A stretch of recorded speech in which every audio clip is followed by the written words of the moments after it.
ನಮಸ್ಕಾರ ಸ್ನೇಹಿತರೆ, ಎಲ್ಲರಿಗೂ ನಿಮ್ಮ ಅಡುಗೆ ಸಖಿ ಚಾನಲ್ಗೆ ಸ್ವಾಗತ. ನಾನಿವತ್ತು ನಿಮಗೆ ಸುಲಭವಾಗಿ ಎಲ್ಲರಿಗೂ ಇಷ್ಟವಾಗುವಂತಹ ಬ್ರೆಡ್ ಸ್ಯಾಂಡ್ವಿಚ್ ಹೇಗೆ ಮಾಡಬೇಕೆಂದು ತೋರಿಸಿಕೊಡುತ್ತೇನೆ. ಬ್ರೆಡ್ ಸ್ಯಾಂಡ್ವಿಚ್ ಮಾಡಲು ಬೇಕಾದ ಪದಾರ್ಥಗಳು: 4 ಟೋಸ್ಟ್ ಮಾಡಿರುವಂಥ ಬ್ರೆಡ್, ಅರ್ಧ ಬೌಲ್ ಈರುಳ್ಳಿ, ಅರ್ಧ ಬೌಲ್ ಟೊಮೆಟೊ, ಕ್ಯಾರೆಟ್ ತುರಿ ಅರ್ಧ ಬೌಲ್, ಟೊಮೆಟೊ ಕೆಚಪ್ ಸ್ವಲ್ಪ, ಉಪ್ಪು ರುಚಿಗೆ, ಕಾಳು ಮೆಣಸಿನ ಪುಡಿ ಸ್ವಲ್ಪ.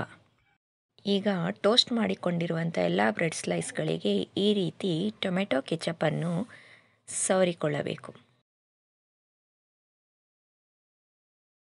ಸಾಸ್ ಸವರಿಕೊಂಡಿರುವಂಥ ಟೋಸ್ಟ್ ಬ್ರೆಡ್ ಮೇಲೆ ಈರುಳ್ಳಿ ಪೀಸಸ್ಗಳನ್ನು ಈ ರೀತಿ ಹಾಕಿಕೊಳ್ಳಬೇಕು. ಈರುಳ್ಳಿ ಪೀಸ್ಗಳನ್ನು ಹಾಕಿದ ನಂತರ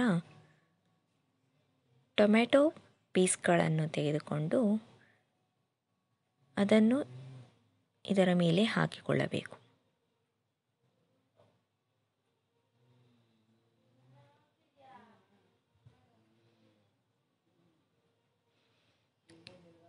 ಕ್ಯಾರೆಟ್ ತುರಿಯನ್ನು ಈಗ ಇದರ ಮೇಲೆ ಹಾಕಿಕೊಳ್ಳೋಣ.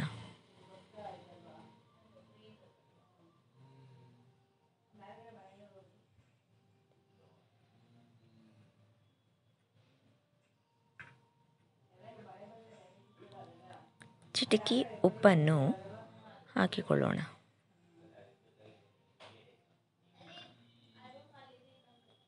ಒಂದು ಚಿಟಿಕೆ ಕಾಳು ಮೆಣಸಿನ ಪುಡಿಯನ್ನು ಹಾಕಿಕೊಳ್ಳೋಣ. ಎಲ್ಲವನ್ನು ಹಾಕಿದ ಮೇಲೆ ಇನ್ನೊಂದು ಸ್ಲೈಸ್ ಬ್ರೆಡ್ ತೆಗೆದುಕೊಂಡು ಇದರ ಮೇಲೆ ಈ ರೀತಿ ಮುಚ್ಚಿಡಬೇಕು. ಈಗ ಬ್ರೆಡ್ ಸ್ಯಾಂಡ್ವಿಚ್ ರೆಡಿಯಾಗಿರುತ್ತದೆ.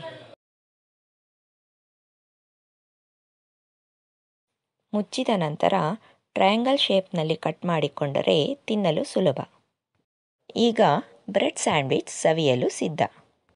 ಇದನ್ನು ಮನೆಯಲ್ಲಿ ಮಾಡಿ ಸವಿಯಿರಿ. ಇಷ್ಟವಾದಲ್ಲಿ ನನ್ನ ಚಾನಲ್ಗೆ ಸಬ್ಸ್ಕ್ರೈಬ್ ಮಾಡಿ. ಈಗಾಗಲೇ ಸಬ್ಸ್ಕ್ರೈಬ್ ಮಾಡಿಕೊಂಡವರಿಗೆ ನನ್ನ ವಂದನೆಗಳು.